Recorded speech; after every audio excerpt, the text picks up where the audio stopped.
Olá pessoal, eu sou Adolfo Neto, professor da UTFPR Curitiba e hoje estamos aqui com a Júlia Bordignon. Júlia, ou Gi, ou ainda Space Coding, como é conhecida, é mestre em Engenharia de Computação pela Universidade Federal do Rio Grande, a FURG, bacharel em Sistemas de Informação pela UBRA, atua como arquiteta de soluções de software na Aquasoft, Tecnologia da Informação, e é criadora de conteúdo em várias plataformas no projeto Space Coding. Quem vai entrevistá-la comigo é a Natália Chaves, aluna de Sistemas de Informação na UTFPR e bolsista do Emílias Podcast. Tudo bem, Natália? Tudo bem, Adolfo? Boa noite a todos, boa noite, Gi, tudo bem? Seja bem-vindo ao Emílias Podcast, Gi, obrigada por ter aceito o nosso convite. Eu que agradeço, gente. Adorei o convite, adorei o projeto de vocês. É um prazer estar aqui. Boa noite a todo mundo que está nos ouvindo, nos assistindo por aí. Legal. Então, vamos começar explicando para quem ainda não conhece, por que te chamam de G Space Coding? Boa! Gente, eu fui criança na internet. E quando eu era criança, quando a internet ainda era discada, e que a internet ainda era um mundo mágico, misterioso e muito perigoso para os meus pais e para toda a minha família, eles diziam: Gi, não revela tua identidade na internet, não fica botando teu nome, teus dados, teu endereço, não deixa te acharem tua foto. Então, se tu quer usar a internet, seja cuidadosa. Então, eu sempre usei nicks. Eu acho que é até um marco da minha geração, da galera dos anos 90, usar nickname, usar foto de outras coisas, até porque a gente não tinha câmera para tirar foto, então a gente usava outras fotos que tinha na internet e tudo mais. Então, o Space Coding, ele vem dessa herança de nicknames. Só que aí eu sempre usei nicks, eu sempre gostei de astrofísica, olhar para o espaço, já pensei em ser astronauta uma época, sempre tive essa paixão por física. E aí o meu nick sempre foi Space alguma coisa. Aí Space Drops nos jogos, Space isso ali, Space aquilo ali, era Space alguma coisa. Aí eu pensei, preciso criar um Instagram para criar conteúdo, o que eu vou usar de nome? Aí um amigo olhou, Space Coding, óbvio, continua com o teu nick. Então, daí que veio o Space Code, ficou um nome legal, soa bem assim, pegou, funcionou, e eu continuo com essa coisa confortável de usar o nickname e não usar o meu próprio nome para coisas, identidades na internet. Agora que todo mundo já está contextualizado do porquê Gi Space Code, explique pra gente o que você faz como arquiteta de soluções de software na Aquasoft Tecnologia da Informação. Boa! Bem, a minha principal responsabilidade hoje está mais ali no projetar, estruturar sistemas, que é bem o lado de arquitetura, né? Então, eu olho para um problema e eu faço o desenho de como ele ficaria para atender as especificidades de um cliente, de forma que esse projeto possa continuar crescendo de uma forma escalável, atendendo a alguns requisitos, mas também eu sou desenvolvedora, então eu boto muita mão no código, eu não só projeto a arquitetura de um sistema, eu também codo. Então, hoje, atualmente, eu estou trabalhando como consultora, então se tem uma empresa que tem um projeto em .NET, que é a minha stack onde eu sou mais especializada, ou em C Sharp, enfim. Essa consultoria, essa empresa, ela tem problemas no software, quer crescer ele, quer modificar ele, mas não encontra mão de obra, mas também não quer ter um desenvolvedor internalizado ou não consegue absorver um desenvolvedor no formato CLT, ele entra em contato com a Aquasoft e a gente tem um time de especialistas ali em determinadas linguagens. Esse especialista vai entrar nessa empresa, vai atender essas demandas desse cliente por um determinado tempo de contrato, e aí a gente troca para outra consultoria. Então, esse é o meu formato de trabalho hoje. Eu não trabalho para a Aquasoft, criando um produto da Aquasoft. Eu sou uma prestadora de serviços onde a Aquasoft nos aloca para empresas que têm necessidades nas stacks que a gente conhece. Legal. Então, você já falou um pouco sobre as tecnologias, né? C Sharp, .NET. E como é que você chegou a essas tecnologias? Você aprendeu isso na sua graduação? Ou você, depois, na graduação, você aprendeu coisas que não te colocavam no mercado e aí você foi procurar coisas que eram do mercado e Acho Muito pelo contrário, a graduação foi a minha porta de entrada para o mercado de trabalho, porque eu cheguei muito crua. Eu não sabia que eu queria fazer sistemas de informação, eu não sabia o que era programar, eu não sabia o que fazia um bacharel em sistemas de informação. Eu tinha uma ideia geral de que o futuro era tecnológico, de que a tecnologia estava cada vez mais presente, mas eu não sabia como que eu ia fazer parte desse futuro e como é que eu poderia construir coisas e como é que um bloco de texto vira um programa, era tudo muito abstrato. E aí, a aulinha de algoritmos, aquela coisa que todo mundo que está na graduação passa. Algoritmos, estrutura de dados, nanana, vai indo, até que, pá, deu um estalo na disciplina eu acredito que era programação comercial, que foi quando, de fato, a gente começou a sair do C, que não é uma linguagem tão comercial, não tem um front-end bonitão, não quando a gente está aprendendo, pelo menos, e a gente teve contato com Java. Aí eu lembro que eu aprendi Java e aí eu comecei a visualizar telas. E aí o professor também trazia cases de mercado. Ele dizia, então vamos criar um sistema que faz um CRUD. O que é um CRUD? Tu vai criar um cadastro, vai gravar ele no banco, vai ler Sabe, as coisas começaram a fazer sentido. E eu sempre tive aquele olhar atento, assim.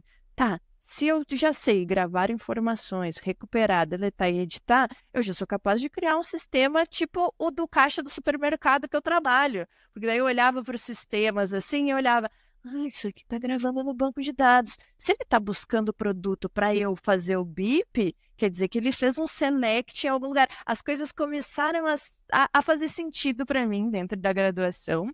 E, ao mesmo tempo, eu comecei a procurar vagas de emprego já voltadas para tecnologia, assim que eu entrei no bacharel, para começar a me experimentar, né? Eu já procurava coisas, preciso descobrir qual é a minha área dentro da tecnologia.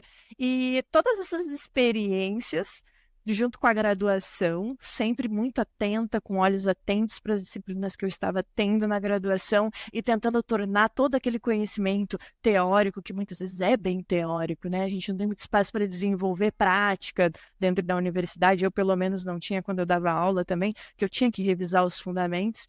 Eu sempre tentava olhar aqueles fundamentos da sala de aula e tentar tirar um projeto. Isso também vai pelo caminho do meu espírito de pesquisadora, né? Eu gostava de tirar um artigo por disciplina, eu botava essa meta. Toda disciplina eu vou fazer um projeto legal e no final dessa disciplina eu vou tirar um artiguinho para postar ele, apresentar ele na semana acadêmica ou na feira de ciências da graduação ou submeter em algum lugar para palestrar. Então, eu sempre tive essa atenção. Então, na graduação, já que eu estava tão, assim, tentando colocar tudo em prática e eu sou imaginativa, eu olho problemas e eu quero resolver, custe o que custar, seja stack que eu tiver de conhecimento, é o que eu tiver ao alcance, eu vou tentar resolver da minha forma. Então, eu construía muitas coisas e isso tudo já me deu experiência para as primeiras vagas de programação que eu me apliquei. Tanto que eu me aplico na minha primeira vaga e já passo direto só com o meu portfólio de graduação, porque eu estava ali produzindo com Java, nananã. Aí entra, né, a tua pergunta, Zé, quando é que eu cheguei no C#? Java é muito parecido com C#, gente, é parecidíssimo, então um é filho do outro praticamente. Olhando a história, meio que C# vem para ser um pouco menos verboso que o Java, mas Java hoje também já nem é tão verboso, as últimas versões do Java são uma delicinha de programar, mas é aquilo, eu sabia os fundamentos, orientação a objetos, sabia bem, que eu bati muito em orientação a objetos, e aí foi só trocar a sintaxe, aí eu já tinha uma experiência com Java, aí eu vi vaga de programação com .NET, aí eu já montei o meu mesmo portfólio que estava construído em Java, já transformei ele para .NET, para C#, gravei num DVD e levei para a entrevista de emprego junto com o meu currículo impresso e entrei. Só que aí tem um porém, eu começo com C# minha carreira, então às vezes eu digo, eu tenho uns 10 anos de C#, mas é porque eu sempre trabalhei com a mesma linguagem. Aí as pessoas olham, mas que idade que tu começou? Não, é que eu já comecei trabalhando com C#. Mas a vaga em si era para COBOL. Então, a minha primeira experiência de mercado foi com COBOL, que também a gente já tinha visto paradigma procedural na graduação. Então, só busquei os fundamentos na minha cabeça, tudo que eu tinha visto na graduação, porque o resto, o fluxo de atacar o problema, de olhar para o mundo e abstrair para código, toda a gente tem essa base na graduação. E aí, quando eu fui para o mercado, foi só a curva de aprendizado da sintaxe. Então, eu me senti totalmente preparada, e aí, a partir daí, eu só fui indo embora, explorando várias linguagens, me possibilitando aprender, me conectar com diferentes áreas dentro da tecnologia. Mas um resumo geral foi que graduação e eu pegar, incomodar muitos professores da graduação, fazendo projetos práticos, foram que me prepararam para o mercado de trabalho. Vou pegar um ganchinho da tua fala, que tu falou que você foi experimentando para saber qual área da tecnologia que você queria ali trabalhar. O professor Adolfo, ele costuma dizer nas aulas de lógica que a tecnologia é uma área meio. Não dá pra gente trabalhar com tudo. É uma dica, assim, então, que você daria para os jovens aí, para quem tá na graduação, tipo eu, assim, né? Que tá procurando ainda saber, pô, qual área que eu vou seguir seria essa. Vai lá, testa, enche o saco do professor e vai fazendo o projeto e aplicando, né? Com certeza. Nath, vou te falar que eu não sabia total, assim, qual área que eu ia fazer. Tanto que eu comecei já pelo hardware, porque era uma coisa que eu tinha um pouquinho de afinidade, porque eu sempre fui desmontadeira. Eu pegava, parou de funcionar tal coisa, dá pra mim que eu vou mexer. E aí eu já desmontava aquelas coisas e remontava. Nem sempre funcionava, às vezes funcionava, eu ficava muito feliz. Então eu já tinha afinidade com essa parte técnica de hardware. Então, eu comecei explorando hardware. Então, peguei estágio em hardware, peguei estágio depois em redes, nos projetos práticos, nos projetos a gente tinha circuitos lógicos. Professor, como é que eu transformo isso em algo real? Então vamos fazer com lâmpadas, liga e desliga a lâmpada, monta circuito lógico, nananã. Só que ali eu já vi que eu gostava e aquilo me deu um boost, mas sabe quando tu não se sente completa? Eu acho que a tecnologia ela é grande demais, se tu tá escutando aí e tá confuso, ela é grande demais para te ficar meio contente com o que tu faz. Eu tenho certeza que tu é capaz de encontrar algo que te realiza totalmente, assim. E aí eu fui explorando, eu não cansei, eu fiquei, não gostei. Tá, fui para redes. Aí peguei um estágio em redes. Crimpava cabo, montava rede, me diverti fazendo projetos de rede, passando cabo, desenhando, fiz cursinhos da Cisco na época, configurava microtik, mas ainda estava, tá limitando a minha criatividade, está muito limitado, não quero isso. Criar algo que eu pudesse explodir mais a minha criatividade. E aí eu fui me aproximando da área da programação, front-end, boom de criatividade. E aí eu olhei, eita, criatividade demais, não sei se eu gosto de desenhar a tela, mas aí nisso eu já estava botando a mão na massa, fazendo projeto, praticando, para me descobrir, porque tão importante quanto descobrir o que a gente gosta é eliminar o que a gente não gosta. E a universidade, ela nos dá essa possibilidade de pular em vários domínios do conhecimento para ir descobrindo o que a gente vai dar mais ênfase, o que a gente vai dar menos, o que a gente curte, o que é conhecimento geral útil para a carreira de uma forma geral. Então, eu acho que a universidade é um ótimo espaço para a gente explorar todas as possibilidades de carreira dentro da tecnologia, ou uma boa parte delas, né? Ótimo, ótimo. Agora, Gi, uma curiosidade que a gente tem, assim, é que você também é criadora de conteúdo em várias plataformas, inclusive foi assim que a gente achou aí nesse mundão de pessoas. E você pode contar pra gente como que você começou a fazer isso, que ideia que você teve, por que você começou, qual que era sua inventiva? Eu sou cria de comunidade periférica. Então, o que acontece? A gente sempre teve telecentros comunitários, projetos sociais, onde tinham pessoas voluntárias que nos ensinavam, seja um conhecimento técnico, seja um conhecimento para mercado de trabalho, seja uma profissão. E sempre que a gente aprendia algo nesses projetos, os professores diziam, agora vocês vão ensinar para a próxima turma, vão ser monitores, vão ser voluntários, para que a roda do conhecimento continue girando.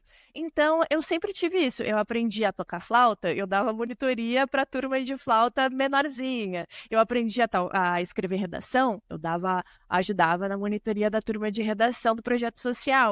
E aí eu era assim sempre. Com tecnologia não poderia ser diferente, né? Eu estava como bolsista numa universidade particular sinistra que eu jamais achei que eu pudesse entrar. Eu comecei a ser voluntária em projetos sociais que ensinavam programação para pessoas de periferia. Então, eu comecei a girar esse conhecimento e dar aulas, e ensinar. E quando eu digo ensinar, gente, você que está escutando esse podcast pode ensinar também, porque eu ensinava as pessoas a ligar ao computador, porque existem pessoas que nunca tiveram acesso a um computador e que têm medo de um computador, então eu ensinava as pessoas a ligar um computador, fazer uma busca no Google. Então a gente sempre tem algo para ensinar. E aí, como essa vertente de compartilhar conhecimento vinha muito, é uma coisa que me move, o voluntariado é uma coisa que me move. Chegou a pandemia, né? E a pandemia chegou para todo mundo e ficou todo mundo isolado. E eu sofri muito com o isolamento. Nem foi por causa do trabalho. O trabalho já era remoto. Eu já estava em trabalho remoto nessa época. Mas eu senti falta de pessoas, de contato, de explicar coisas, de ficar girando experiências. Aí eu pensei, será que alguém cria conteúdo de tecnologia? Será que é legal? Porque eu vejo tanta gente criando conteúdo na internet, né? Mas é tanta coisa que ninguém fala das coisas que eu faço. E aí eu descobri que dava para criar conteúdo sobre tecnologia, isso já no meio da pandemia. Porque o primeiro ano foi aquela paralisação total, pensar sobre o que eu estou fazendo na minha vida, o que está acontecendo, já vai acabar, e aí depois a gente foi descobrindo que não ia acabar tão cedo e tudo mais. E aí eu comecei a descobrir que existiam pessoas criando conteúdo sobre tecnologia nas redes sociais. E com isso eu olhei, sempre cabe mais um, né? Do mesmo jeito que essas mulheres estão me inspirando, essas pessoas estão me inspirando, eu também posso criar do meu jeitinho, contar a minha vivência, compartilhar o que eu conheço, o que eu não conheço, o que eu sei, as coisas que eu estou aprendendo. E continuar girando essa rodinha do conhecimento. E aí me descobri como criadora de conteúdo e Eu comecei pelo Instagram, porque primeiro eu escolhi uma rede social que eu mais tinha afinidade. Eu consumia muito Instagram, então eu comecei pela que eu sei usar. Até hoje eu sou meio dinossáurica, assim, em redes sociais. Eu tenho muita dificuldade de usar Twitter, tenho muita dificuldade de usar Threads e todas essas TikTok. O vídeo, para mim, foi muito difícil aprender a fazer vídeo, gente. Eu comecei fazendo resuminhos que eu usava para os meus slides de aula, quando eu dava aula. No mestrado a gente tem que dar aula, e aí eu também queria ser professora. E aí entrou a pandemia e acabou com todos os meus planos. Então eu tinha muito slide pronto de aula. Eu comecei a transformar esses slides em algo um pouquinho mais compacto, que coubesse um carrossel de Instagram, e aí eu comecei a criar conteúdo e compartilhar conhecimento, e aí eu fui explorando outras redes sociais, tipo um LinkedIn, aí comecei a movimentar LinkedIn, aí depois, como eu gosto muito de escrever, né, veia acadêmica, eu pensei, não, eu sou muito acadêmica escrevendo, eu preciso praticar a minha escrita e uma escrita um pouquinho menos técnica, uma coisa mais amigável. Vou criar uma newsletter. Aí comecei a criar conteúdo na newsletter. E aí agora estou entrando nesse mundo do TikTok, mas eu acho que eu não vou conseguir me adaptar não, porque o TikTok é muito disruptivo para minha geração, tá? Mas os vídeos de Reels eu ainda consigo manter essa. É que eu não sou muito engraçada, né? Mas, mas esses vídeos de Reels eu tô pegando o jeitinho de fazer as coisinhas técnicas, que não fiquem tão maçantes, mas que eu consiga compartilhar um conhecimento em vídeo e é prática, né? Quanto mais eu pratico, melhor vai ficando. Inclusive a didática, essa didática de 1 minuto, né? Sair da aula de 3 horas, que eu podia explicar um conceito e ensinar orientação a objetos em 3 horas, para um vídeo de 1 minuto. Essa é outra coisa, né? Então, eu estou me adaptando, estou estudando caminhos, mas sempre tentando evoluir a criação de conteúdo. Que legal essa história que você trouxe. Muito bom, e seu trabalho está dando frutos, né? Já tem milhares de seguidores aí nas redes e a possibilidade. Coisa boa. Venham! Isso é muito bacana e que bom que você conseguiu aprender algo, que você aplicar algo que você já fazia lá atrás, agora também na tecnologia. Eu olhei um pouco as várias coisas que você já fez, né? Inclusive, eu acho que antes mesmo de pensar na entrevista, já tinha aparecido. Acho que você também... Assim, você falou aí de várias coisas. Eu sou uma pessoa que gosta muito de podcast. Não por acaso eu estou aqui fazendo um podcast, mas escutar... Eu acho que você já foi entrevistado em pelo menos um podcast que eu escuto. Não lembro qual. Pelo menos um, eu tô sempre aí, né, incomodando gente, me chama podcast, porque eu quero ter um podcast, gente, meu próximo projeto eu amei que você responde bem rápido também, já topou na hora, eu achei muito legal isso. Eu tô praticando, eu preciso praticar, então me convidem para podcasts, até para eu aprender como que estrutura, como que entrevista alguém, porque essa também é uma coisa que eu nunca consumi, podcasts. Então é uma área totalmente nova. YouTube eu não consumo muito, então eu tô esse ano assim focadinha vendo vídeos, tentando me inserir no meio, consumir conteúdo e também tô consumindo bastante podcasts para aprender a, a como é que funciona esse formato, sabe? Eu acho muito legal. Inclusive, um dia quero ter podcast que nem vocês. Legal. Então, além disso, né, tudo que você falou, Telegram, Instagram, LinkedIn, TikTok, Twitter, né? Eu lembro quando a gente agendou, o Twitter estava suspenso, né? Agora já voltou. Você já chegou a fazer uma conta no Blue Sky ou ainda não entrou nesse? Criei, mas não sei, é que eu não sou twitteira. Eu pareço um bot. Se vocês entram nas minhas redes sociais de tweet, de pequenos textos, eu pareço um bot, porque eu chego ali e compartilho uma oportunidade gratuita, compartilho um curso gratuito, uma coisa que eu participei, um evento gratuito, mas eu não tenho esse costume, até com stories também é uma coisa que eu sou dinossáurica, como eu digo. Eu não tenho essa coisa de ficar documentando meu dia e publicando. Eu tenho muita dificuldade. Porque eu sou uma pessoa que eu sento para trabalhar e eu entro às 8 da manhã e eu começo a codar e eu esqueço da minha vida. Eu entro em foco total, eu não pego o celular, eu não pego nada. Então, lembrar de twittar a minha vida, compartilhar coisas, é uma coisa muito difícil para mim. Muito difícil mesmo. Mas eu criei um Blue Sky e só pareço um bot lá, porque eu só entrei e compartilhei oportunidades, mais uma vez, segui a lógica do Twitter e muita dificuldade de compartilhar a rotina. Mas, cá entre nós, eu não acho que isso seja ruim, o que você descreveu, eu acho que isso é bom. Mas aí vem a minha pergunta aí ok, mesmo com todas essas outras aí, mesmo que você não seja tão ativa assim no Twitter, no Blue Sky, são muitas coisas onde você está sempre publicando, tem essa comunidade, diversos grupos, canais. Eu lembro que eu entrei num dos grupos lá e era, sei lá, 15 minutos tinha 100 mensagens. Sim. Então, eu acho que é óbvio que você tem uma equipe, mas a pergunta é como é que você arranja tempo, você tem uma equipe, como é que você coordena essa equipe? Tá, vamos lá. Eu não tinha equipe até esse ano. É uma coisa. Eu sou a pessoa disciplinada com horas. Eu agendo a hora de mexer em tal rede social, a hora de criar o conteúdo, a hora de trabalhar, e eu desligo tudo que eu estou fazendo para fazer só aquilo naquele momento.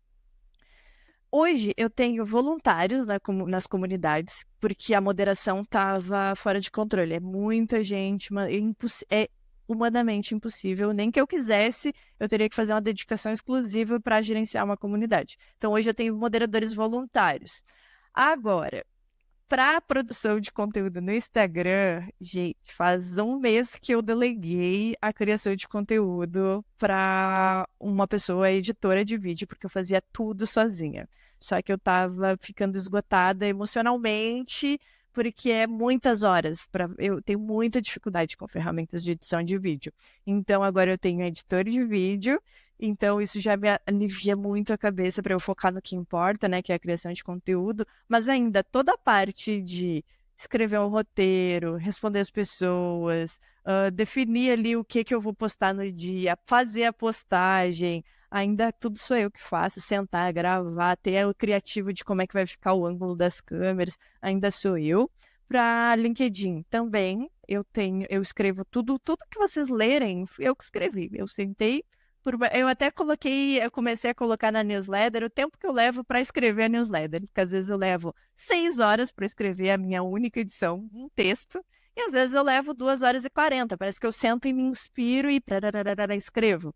E isso tem até trazido ali uma noção de quanto tempo que um creator leva para criar determinado conteúdo. Isso tem sido bem legal. Assim, a galera ficou 4 horas escrevendo esse texto. Sim, mas é que daí eu travo toda quinta-feira, das 6 às 22, é o foco total em produzir um conteúdo pro LinkedIn. Aí, no sábado inteiro e domingo até o meio-dia, é foco em produzir vídeos pro Instagram. E aí eu tenho uma amiga que me ajuda repostando os conteúdos, por exemplo, que vai para o Instagram, vai para o TikTok e vai para o Quai. Então ela faz esse repost para mim, porque eu nem sei usar TikTok, gente, nem sei postar um vídeo no Quai. Eu nem sabia que Quai existia. Aí ela faz esses disparos e o resto é ferramenta de programar mesmo. Eu já vou criando, já vou terminando, já refinei o conteúdo, já tenho um template. O primeiro é sempre difícil. E aí depois eu sigo mais ou menos o mesmo formato para toda a produção. Então a minha primeira newsletter levou praticamente um mês para sair a primeira edição. Mas depois que eu peguei o jeitinho de escrever, eu travo um dia só da semana e ela sai já naquele um dia. E aí tem todo o meu trabalho CLT junto nisso tudo, né? Então, são 8 horas e 45 por dia, porque no Rio Grande do Sul a nossa jornada de programador é 44 horas. Mas aí dá tempo, dá tempo. Então, já para... Assim, eu pensei em dar o título para esse episódio de Criando Conteúdo em Desenvolvimento de Software. E aí... Mas, sei lá, a pessoa pode querer criar conteúdo também em outra coisa. Geralmente, uma boa parte da criação de conteúdo é criar uma comunidade em torno desse conteúdo. Você criou, você tem pessoas lá, mas a gente sabe que sempre aparece alguém querendo estragar a comunidade, né? Querendo Sim. fazer alguma coisa que não deveria ser feita. Como é que você lida com a questão da moderação? Logo que a comunidade nasceu, eu já tinha pessoas mais ativas e mais próximas, que são hoje os moderadores da comunidade. Esses moderadores me ajudaram a escrever regras. Comunidade de chat livre é Chernobyl, gente. Tem que ter regra. Não. Porque às vezes a gente acredita muito no bom senso. Aí eu troquei muita ideia, porque tudo que eu faço antes de criar algo, eu vejo pessoas que já fizeram e tiro ideias. Então eu troquei ideia com várias pessoas assim que já tinham comunidades, que já tinham acabado com a comunidade, que tinham se frustrado em gerenciar a comunidade, sobretudo. Falei com essas pessoas, gente, o que tu errou? Onde foi? Por que tu não... Gi, não tinha regra. 90% das comunidades que tinham acabado é porque eles não tinham regras claras. Então, a primeira coisa que eu fiz foi criar um documento de regras da comunidade com É triste ter que botar penalidade, né, para as pessoas. Eu não gosto dessa autocracia de vai ser punido por... Mas é que é um jeito de manter organização quando a gente tem chats livres. Chats livres é as portas para te falar o que tu quiser, sem tema, sem nada. Então, sim, já apareceram várias pessoas em algum momento, mas a gente recorre às regras da comunidade. Infringiu a regra, está banido, não vai participar mais, a gente conversa. Muitas vezes a gente tem regras que não banem, não fazem o banimento direto, né? Porque é uma infração menos grave. Eu vou ali, irmão, olha aqui, recebi reclamação, tu está infringindo a regra tal e tal. Então, a galera tem total abertura para ir no meu chat privado de me sentir ofendida com determinada mensagem. Eu vou lá e dou o toque, tento resolver de forma anônima para essa pessoa e dou o toque para a pessoa. Se a pessoa acata a advertência, legal. Muitas vezes, na advertência, a pessoa já diz, então eu não quero mais participar dessa comunidade de mimimi, e sai. E aí tá resolvido, é o jeito mais fácil de eu resolver. Mas ainda às vezes tem outros que recorrem nas infrações e acabam sendo punidos, mas assim, sempre muito é diálogo. Vou ali, comunico, errastes aqui, e por isso não vai mais fazer parte. Então, na próxima vez que entrares numa comunidade, toma cuidado com esses aspectos. É que tu não vai mais ter espaço, mas espero que tu não cometa esses mesmos erros lá pra frente. E hater nas redes sociais tem todas, né? Mas é que não tem como saber quem eu sou, qual é o meu histórico, tá? As pessoas estão vendo só uma fração de 10% da minha vida. Então eu recebo muito hate. Olha lá, aquela menininha mimada nem sabe programar. Ou a pessoa nem sabe que eu trabalho no mercado de trabalho, sabe? Ela nem sabe qual é a minha história. Ou aquela burra nunca fez um curso e tá vendendo curso na internet. Eu não vendo curso, gente. Eu tomo uns hate, assim, às vezes uns textos gratuitos, assim, eu nem tenho nada, nenhum conteúdo é pago dos que eu crio. É muito engraçado quando a gente celebra conquistas também. Claro, enriqueceu vendendo curso. Eu fico...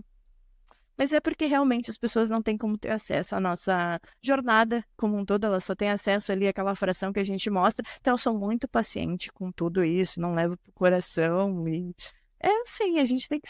para criar conteúdo, tem que estar desapegado dessas coisas. Tem os ossos do ofício ali, do gerenciar a comunidade, do ter que às vezes mandar um papo mais duro, e tem os haters que não pode levar pro coração, e eu foco em aplaudir quem tá comigo. Então, tu acha que eu vou ficar dizendo, olha o que fulano falou de mim e postar print? Não, eu vou dizer, olha a galera aqui que tá comigo, agitando evento, agitando a comunidade, super empolgado, participando de tudo. Vou dar aplausos para quem tá comigo, e não vou dar palco para quem não tá comigo, sabe? Então, tem esses princípios, assim, na criação de conteúdo, e isso tem funcionado, tem dado certo. Inclusive, recomendo para quem considera um dia criar conteúdo. Então, essa é uma pergunta longa em 3 partes. A terceira, eu acho assim que a pergunta tem mais a ver com o que você pensa da sua iniciativa, de tudo que você faz hoje, nem tanto com o que você pensava lá no começo. O que é que você pretende com essa sua comunidade? Atrair mais pessoas para a área, manter pessoas na área, ou você não tem nenhum objetivo, ou tem outro objetivo bem claro? Tá. O primeiro objetivo da comunidade era conhecer e fazer amizades com os meus seguidores.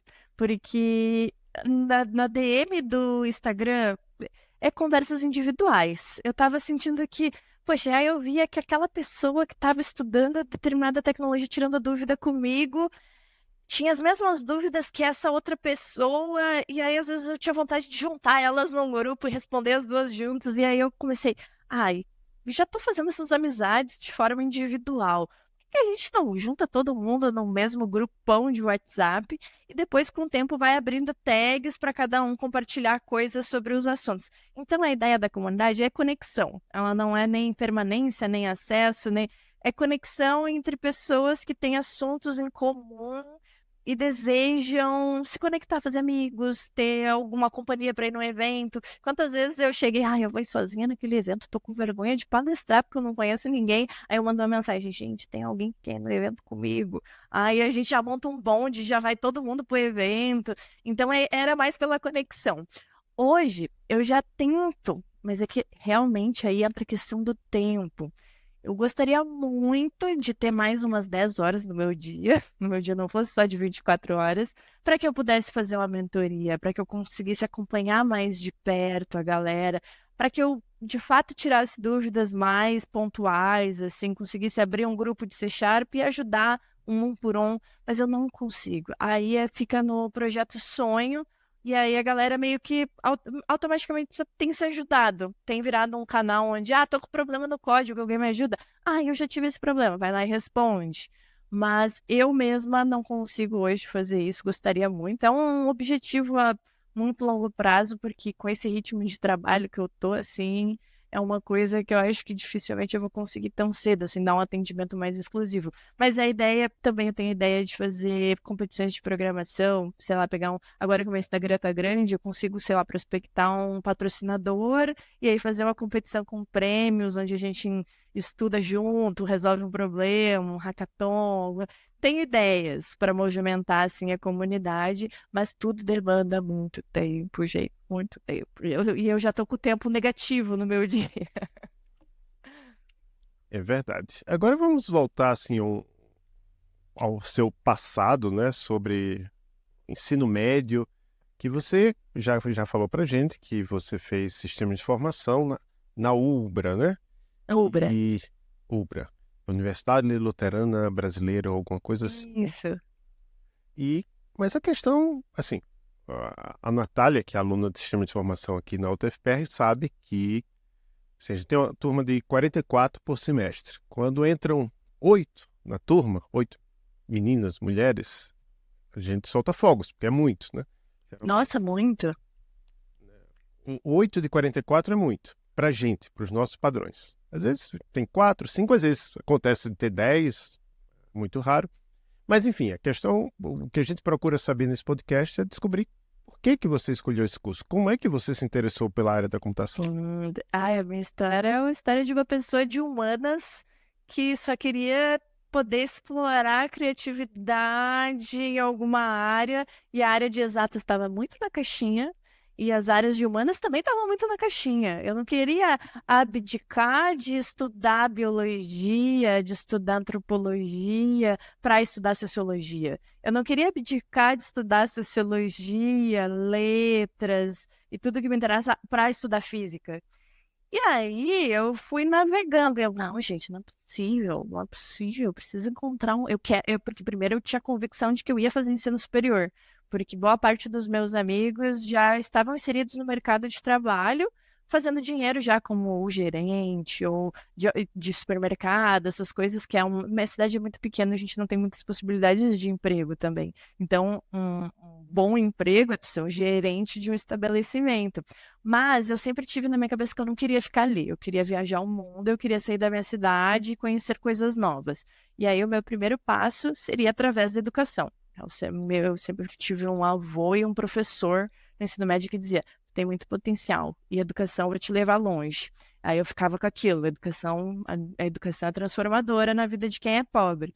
Aí eu ficava, vou estudar, vou estudar, vou estudar. Aí eu disse, vou estudar, vou fazer graduação. Não importa onde, eu vou dar um jeito. Se for na particular, eu vou descolar uma bolsa. Se for da pública, vou dar um jeito de conseguir me manter. Eu ia dar um jeito, estava definido. Só que faltava definir o curso. Como eu nunca tinha pensado que eu seria capaz de fazer um curso um dia, eu não tinha gastado tempo anterior tentando escolher uma profissão, porque eu já estava convicta que ia demorar para eu conseguir dinheiro para pagar um vestibular, para eu conseguir ter independência para poder fazer uma graduação. Então eu já tinha aceitado que ia ser um projeto futuro.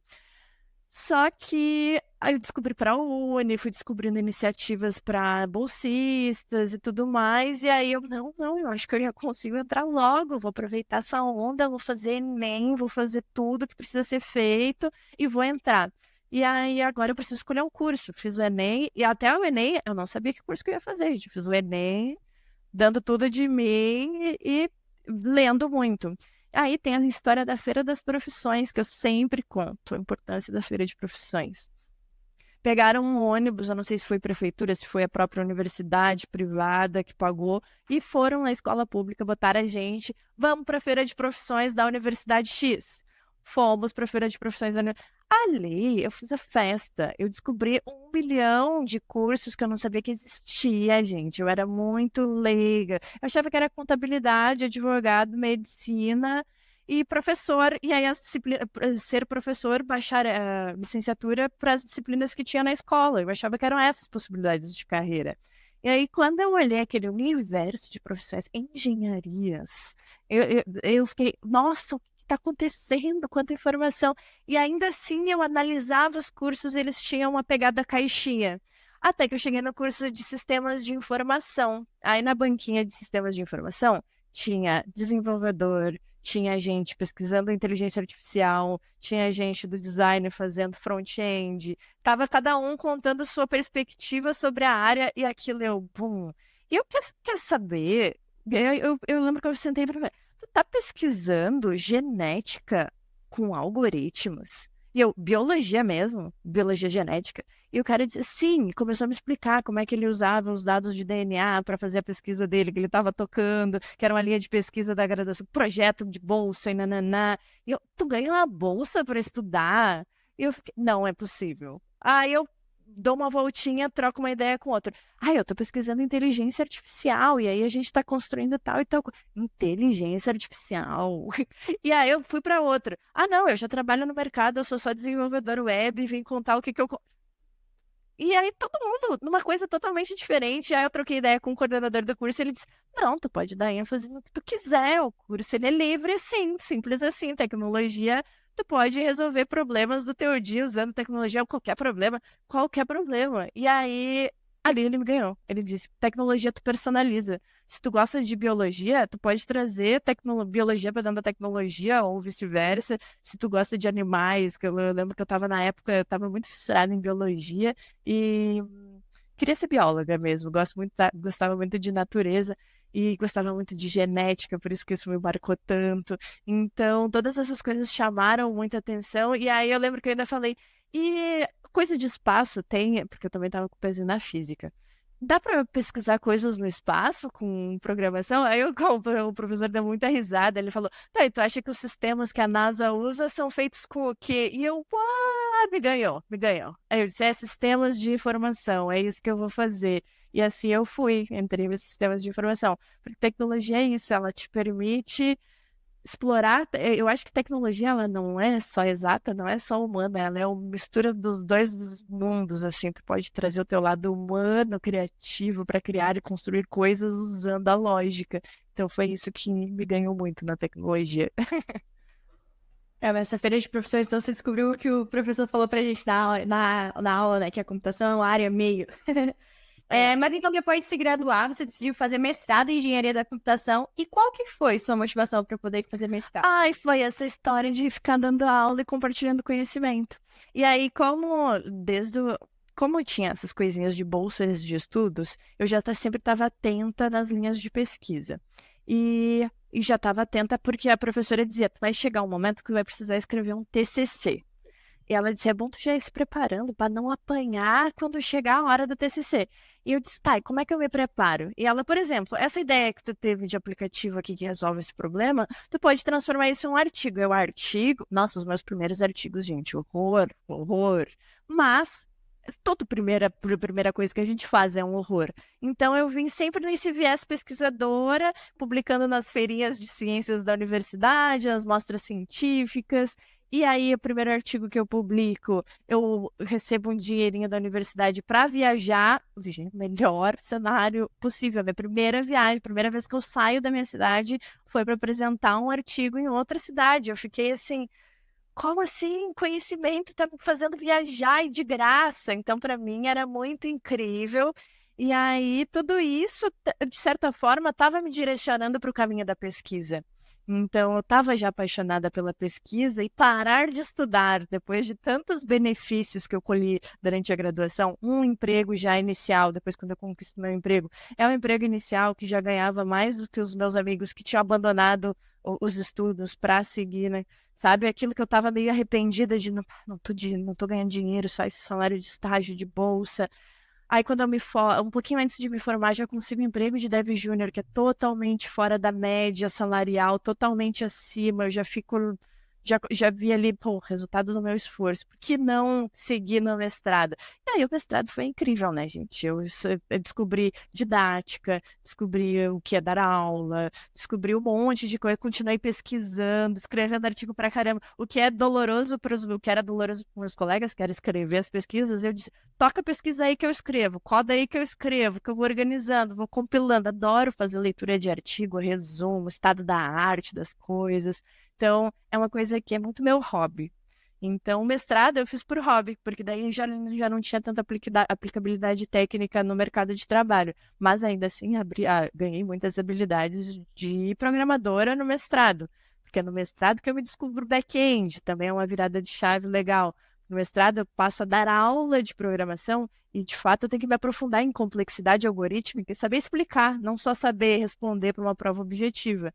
Então, eu me torno uma back-end muito melhor porque eu tento dar aula sobre back-end para graduação.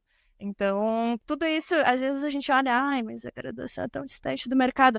É o ponto de vista. É o jeito com que a gente leva a situação que a gente vai... Mas, assim, toda minha trajetória acadêmica, ela interferiu muito na profissional que eu sou hoje, assim.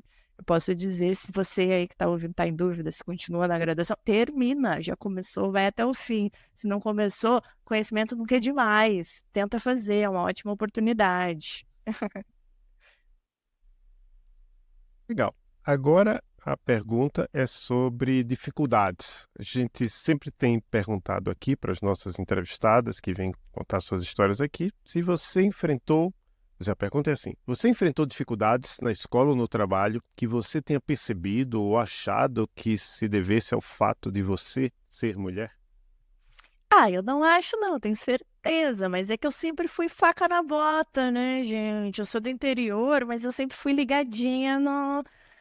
Porque o que acontece no Rio Grande do Sul? Teve um movimento feminista muito forte ali por 2010. E ele foi muito forte no Rio Grande do Sul, porque ele era algo muito impactante. Algumas pessoas, eu não sei se pode falar palavrão, mas é que era o nome do movimento feminista. Ele passava na notícia, era o Marcha das Vadias. Que alguém ali falou alguma coisa para uma outra deputada, daí, enfim, aconteceu um monte de coisa. A mulherada se rebelou e foi para as ruas. E foi muito forte no Rio Grande do Sul. Eu lembro muito das mulheres. E eu lembro que a minha primeira percepção foi dos homens da família falando, essas maluca, e não sei o quê. E eu fiquei, tem coisa aí. Não tem por que um grupo de mulheres tão grande estarem se reunindo só por serem malucas. Eu lembro que aquilo ficou aquela pulguinha, e eu lembro também que ela fala uma frase muito, não é sobre andar sem blusa, é sobre a liberdade de escolher o que eu quero fazer da minha vida. E aí eu lembro, aquilo me pegou, e eu era criança, aquilo me pegou, e aquilo foi ficando, e eu fui lendo cada vez mais sobre algumas pautas, eu me identificava, outras não, mas nessas leituras, nisso de eu buscar o que é feminismo, muita coisa começou a fazer sentido. Por exemplo, por que que mulheres são educadas para tais e tais áreas? Comecei a questionar padrões culturais, porque eu sou do interior, reforço de novo. Então, a gente tinha as mulheres na cozinha, os homens na sala. A gente tinha todas essas marcações culturais de gênero muito fortes na minha família. Aí eu comecei a incomodar. Gente, por quê? Por quê? E aí aquilo foi se tornando um ponto de interrogação, então eu já estava ciente de todas essas coisas que eu poderia vir a encontrar. E quando eu entrei na graduação, eu já estava, assim, ó, gabaritada, eu já sabia o que ia acontecer, eu já sabia. Eu entrei na sala de aula e eu olhei assim, homens. E aí eu olho para o professor, pedagogia lá. Aí eu, não é pedagogia não, vim fazer sistemas de informação, vou fazer sim, vou entrar, vou fazer, vou acontecer, e falo mesmo. E eu lembro de professores que me ignoravam na sala de aula, e eles me ignoravam, de ser escrachado assim, ó. Ela de novo, perguntando, tu nunca entende nada? E tipo, como é que trata um aluno assim, por mais que seja mulher ou homem, não se trata um aluno assim. Mas era comigo o tratamento. E aí causava, assim, os colegas chegavam, ele realmente está sendo machista. Mas não vai se criar pra cima de mim, não. Vou perguntar e vou incomodar. Se ele está se incomodando com a minha presença, ele vai se incomodar 3 vezes mais. Então, eu sempre tive esse espírito combativo. E para as manas que estão passando por algum obstáculo, não é coisa da cabeça de vocês. Se vocês acharem, ele tá sendo, mas eu acho que é coisa da minha cabeça, não é porque eu sou mulher.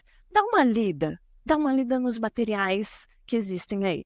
Eu fiz eu não lembro se foi meu bacharel, artigo de mestrado, ou se foi um artigo de bacharel, mas que eu fiz todo o levantamento de obstáculos que nós mulheres encontramos no mercado de trabalho. E são diversos. E vai desde acesso a cursos técnicos masculinos, que são ditos masculinos, como a gente tem que performar masculinidade para poder ser aceita, a gente tem que abdicar de botar um salto, de se enfeitar, de ser menina, para poder ter respeito na área técnica. Então, existem vários fenômenos, inúmeros fenômenos. Eu lembro de uma lista infinita que eu listei naquele artigo, que era só sobre obstáculos apresentados para as mulheres na tecnologia. E aquilo ali me fortaleceu, porque quando chegava o obstáculo, eu estava preparada, eu não ia chorar, porque eu já sabia que aquilo ali já existia. Não me sentia oprimida por aquilo ali, porque eu já estava preparadíssima para combater. Então, esse foi o meu jeitinho de me defender, porque senão eu já tinha sido amassado no primeiro dia de aula e já tinha abandonado, né, gente?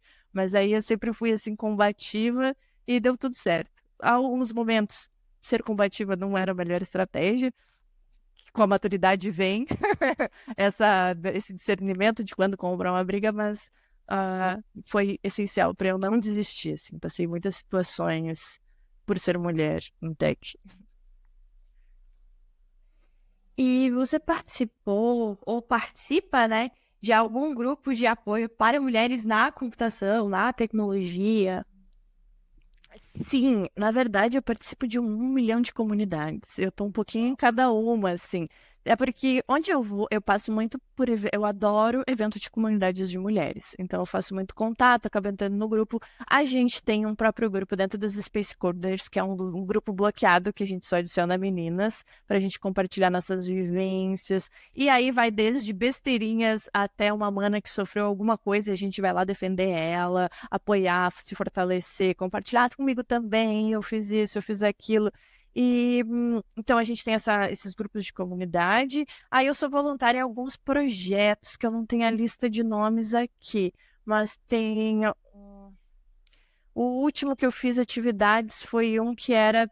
Gente, é tanto projeto que eu não consigo nem decorar os nomes. Mas eu mentorei meninas de 6 anos na construção de pequenos algoritmos para uma competição que tinha o nome da Ada Lovelace. Eu não lembro se era o nome do projeto era esse.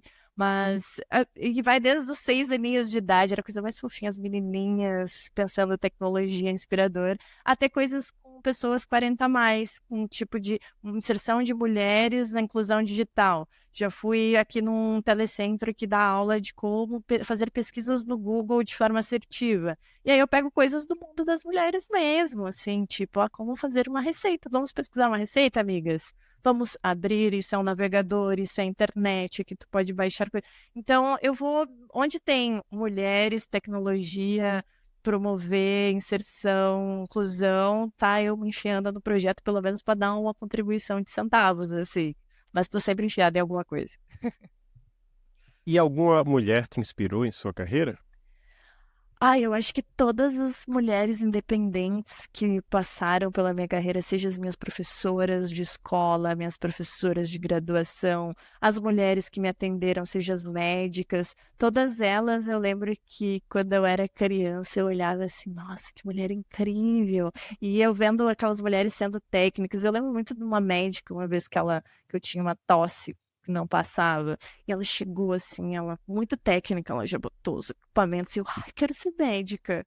Então, todas as mulheres que eram boas de alguma forma e que mostravam aquele conhecimento técnico me inspiravam a ser uma mulher independente, a ter uma profissão, a desenvolver algum conhecimento técnico em alguma área. Então, todas as mulheres, de alguma forma, já me inspiraram, mas principalmente minhas professoras, né? Quem estava ali me ensinando, me incentivando, dizendo, guria, estuda, guria não casa cedo, guria não tenha filho cedo, vamos para a escola, vamos para frente, porque isso é uma pauta muito recorrente, né? No interior, a gente costuma casar muito cedo, ter filhos muito cedo e abandonar totalmente a carreira e não se desenvolver. Então, eu ouvia muito elas, não, tu tem muito potencial, te cuida, não, estuda, não casa, não lá.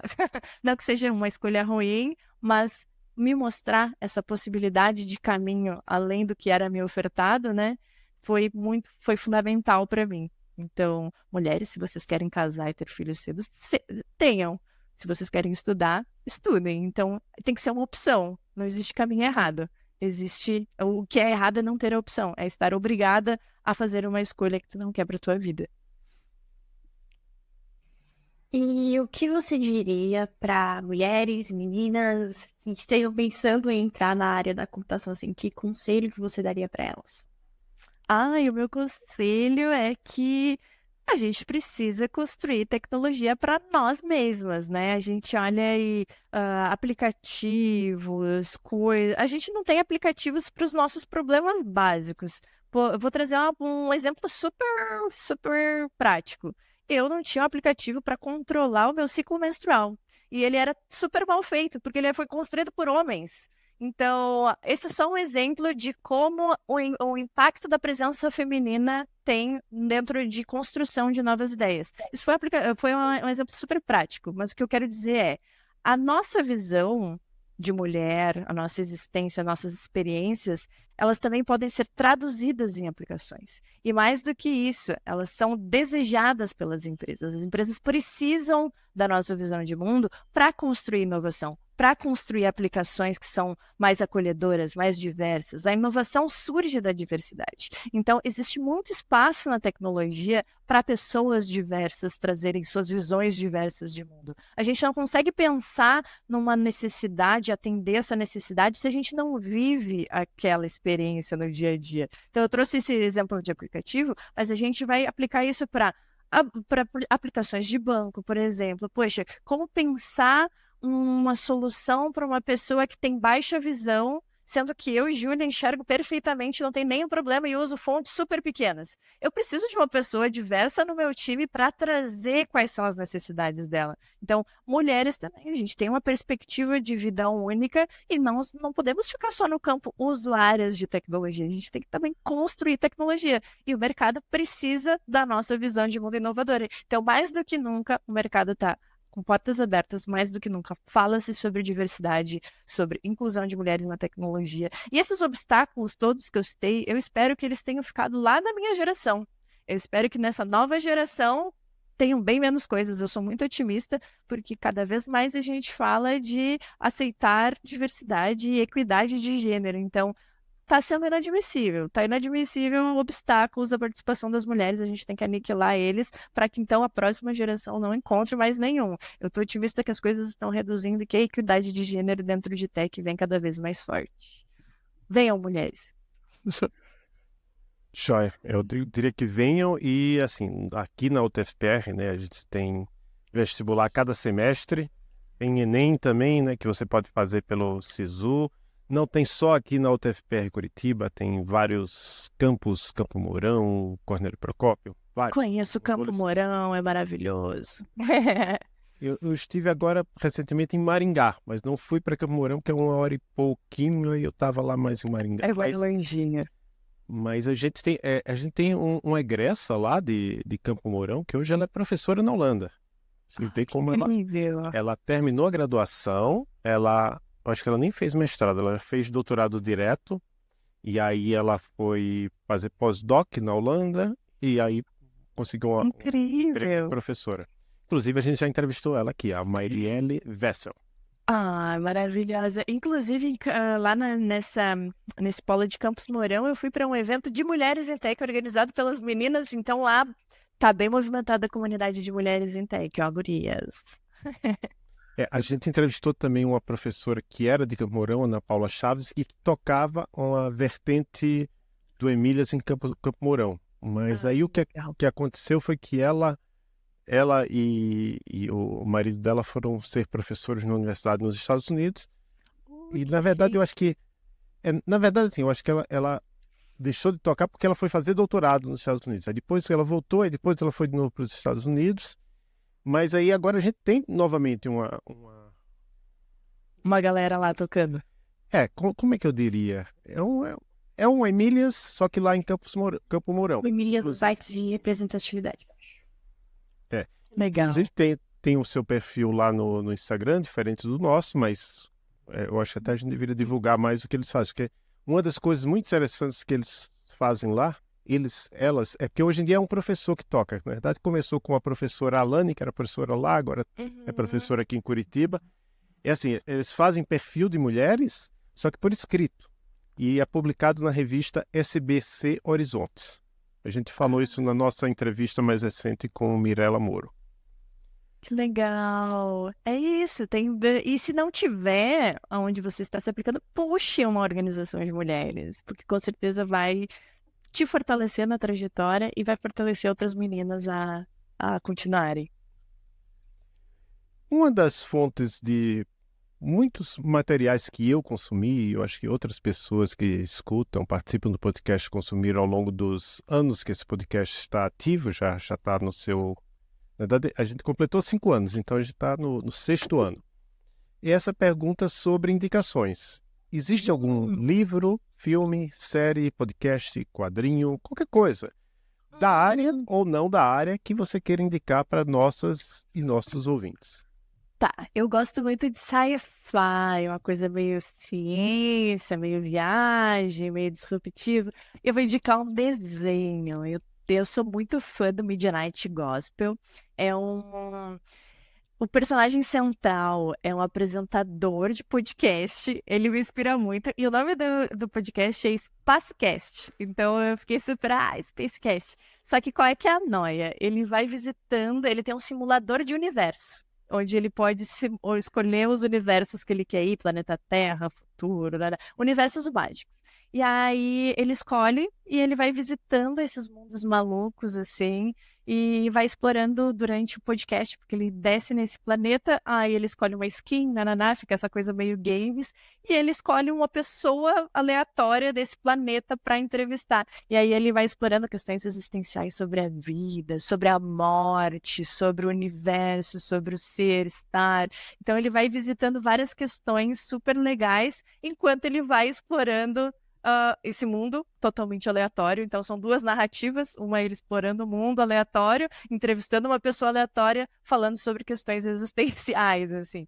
Eu acho que é muito legal, é super leve, não tem nada de violência, assim. Ele fala e aí por trás são pessoas renomadas que estão sendo entrevistadas, então são grandes nomes da filosofia, que estão ali falando sobre questões existenciais em um formato super animado, muitas informações, assisto cada episódio várias vezes para extrair cada vez mais informações, mas é muito legal. É minha dica aleatória. Eu achei ele aqui, tem na Netflix, né? Os Tem. episódios. E foi cancelado porque ele é muito denso.